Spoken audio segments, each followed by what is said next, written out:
For the Press Corps, I'm Geoffrey Jennings. We interrupt this broadcast to bring you the latest news from the Siva Valley conflict. Here in the 119th World Conquest of the Foxhole War, it's day 237.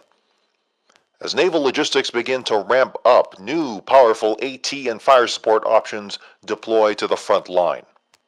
A reminder that the Press Corps is focused on the Able Shard. First and foremost, however, the Press Corps is pleased to announce our very own reporter Jackson Q. Sterling is now the father of two beautiful twins. The entire Press Corps staff is happy to welcome Ellie and Rowan among our ranks. We're sure they will do a wonderful job as newspaper sellers. We wish them long and healthy lives. Speaking of lives, the latest from the Press Corps Casualty Office. These numbers coming from the end of day 236. Total combined casualties stand at 2.65 million dead. Total colonial casualties at 1.34 million, and total warden dead at 1.3 million. Deadliest region is now changed. It is now Pharaonic Coast. Colonial casualties at 167,000, wardens at 162,000, for the total combined casualties in Pharaonic Coast, 329,000. This checks out considering that the Deadlands has been locked down by the colonials and only border incursions from the wardens and the occasional push from the north, but Pharaonic Coast has been in bitter and deadly fighting in that middle thirds, up and down that middle thirds, and even into Jade Cove for quite some time. Second deadliest region is Endless Shore, with a total combined casualties at 286,000 dead. As mentioned earlier, the new 68mm anti-tank guns have begun to make their first appearances on the front lines in conjunction with field mortars and rocket artillery. Force multipliers certainly ramping up. We're actually going to eschew the map for this broadcast, and instead taking a look at several stories. I believe all of these stories coming from the Robert Loves Games Discord server. We thank Robert for his permission to use these stories to read live on the air. And make sure you stop by the Robert Loves Games YouTube and Discord channel to submit stories of your own.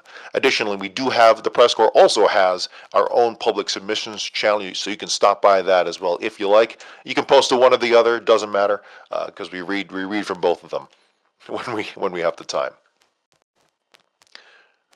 Regardless, here the latest story coming in from that channel, from a colonial coalition of regiments. Ulster Falls Kill Tonight Captured. They also have a video clip of the event, that video titled Welcome to the Slam from YouTuber Dead Eye Dark. But the associated text here: 141CR, 1CMD, SOM, Shred, and ARG. That is a coalition of regiments. Those regiments held Lynn of Mercy gains during the day until European hours, then wiped the Hex during North American hours in a massive effort to kill and tap the entire Hex. We knew there was very little left that could stop us from wiping the Hex, and we had a critical chance to finish off a midline Hex tonight. While Swords of Morrow and Shred were pushing hard to Long Wine, 141CR and 1CMD redeployed to a destroyer that had snuck into the region to slam into the town hall and hydro rush the town base before they could redeploy or quickly respond. After it worked, the destroyer and then land artillery kept that town base down while finishing off the garrison houses and safe houses for a successful tap. Now that tap operation is basically where the attacking force is able to destroy a town base or similar hard point like a relic base or a safe house, and then quote unquote tap it with their construction vehicles in order to begin the construction process. They don't necessarily need to. I'm not actually quite sure if they need to build it up all the way, but regardless, they are able to tap it with a CV.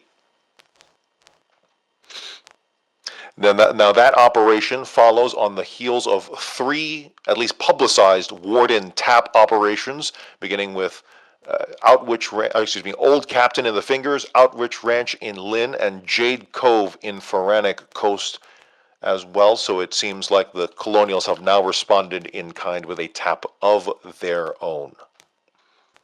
Moving on now to another story, statement from Brigadier Raid Glassanum regarding his Warden counterpart's combat abilities in Lynn of Mercy. Quote, "It's clear the Wardens are sending their fresh new units into the meat grinder. Many are without combat experience. With that said, the fighting spirit of the Wardens is indomitable. The only way to defeat them is through relentless, aggressive violence of action. It's never easy to recover once an enemy has momentum and breaks through, so I have a healthy respect for the tenacious defense of our enemies. Raid is few, and we aid our allies whenever possible, but the leadership, organization, and planning by 1CMD was and always has been an honor to work alongside." There is a video approved for release by a lieutenant from the 1CMD's Crimson. Another story here from the desk office of Raider Jack Joy after action report. This day coming from the real-life day of November 27th, War Day 210. Quote, "I have done a bit of scouting deep behind enemy lines, watching the Wardens and their factory churning, being so deep within the lines of the enemy, so close to their stench. It makes me sick to my stomach, but I can see my prize along the beach. The soldiers I called for will arrive soon, so I strike up a cigarette. A rare commodity these days, but so worth it." "Jack, you are going to stay on that dinghy all day, or are you going to climb aboard?" Tim asks as his gunboat comes to a stop. I took his hand and came aboard. While not entirely necessary, his help should an enemy come by and catch me in the act was reassuring. "Just bring me in close enough and keep your eyes peeled. I don't want to be here on their beaches without extra troops more than I have to be," I explained as the driver pulled us forward, pulling us up to my prize. A Warden gunboat left alone, unarmed, empty, just on the beach. Myself and one other jumped aboard, and I got to work picking the lock. It wasn't long before I had the boat unlocked and found the keys, which wasn't hard, as they were always under the seat. We separated with a salute towards each other. Tim had his own mission, and mine was just getting more dangerous as I drove through Warden territory, coming back home to the Fingers with my prize in hand. Cheers from the logistical and citizens came up as they saw a colonial flag on the Warden ship. And this last story we're reading here comes from day 199. We're not afraid to go a little back in time here. Day 199, this one coming from The Rod. The battle for the treasury. The Wardens pushed the bridge with a formidable force, including tanks and anti-tank guns. They were successful in taking the bridge and pushing back to the town, but the defenses were too great for them. The Colonials prepared a charge and were able to push them off the bridge with a half-track, a push gun, and enough infantry to start blocking movement. The Logi coming to the treasury is the only thing helping it stand currently.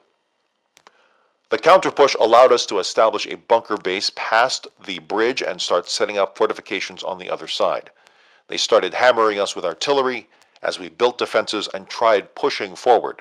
The Wardens were falling, but their artillery was keeping us back. They brought tanks pushing us back to our bunker base. Using gas and grenades, they kept pushing back every attack we threw at them. The tanks and artillery eventually destroyed our base, pushing back the attack. Again, that report coming from The Rod. No other associated information, just The Rod. Very, very confident name there. Well, that is the stories that we will read for now. We don't necessarily guarantee that we will read every single story that comes across either Discord channels, but we will do our best to read the ones that do come through, and we thank you regardless for continuing to contribute to the ongoing history of Foxhole. It is also beautiful. At the very least, it's also beautiful to just get the story out there for the public record. And thank you to all apologies to all the struggles in reading. I do read these cold, and we do thank you for your patience in that. Looking on to the PressCorps Super Weapons Readiness and Deployment Tracker, also known as the Sword Tracker. Several days ago, I quite forget which day, several days ago, the PressCorps Sword Tracker had detected 3 intel centers in Morgan's Crossing being deployed by the wardens. As of yet, I believe, well, we'll probably get the latest track in about a half hour, so maybe we should have waited for that broadcast until then. But regardless, we have at least 3 intel centers in Morgan's Crossing, and with many more surely to follow, probably as soon as the next report. And for a very quick look at weather, rain is reported in Akrithia. Our weather forecasts would not be possible without the help of volunteer storm chasers who, on their own time, contribute weather data, and through the collective action of dozens and dozens of storm chasers giving in, reporting weather data as they deploy to the front line or do logistics runs, we are able to piece together a weather report. So if you'd like to know more about the Storm Chaser Corps, visit PressCorpsGaming.com/weather. That's about all we have time for. It is American Thanksgiving, so we thank you for your patience. If we don't have any more broadcasts for the rest of the day, we will wait and see. But regardless, stay safe out there. Good night, good fight, and have fun. For the PressCorps, I'm Geoffrey Jennings. The PressCorps is an all-volunteer creative collective of reporters, broadcasters, artists, and more from the MMO video game Foxhole, developed by Siege Camp.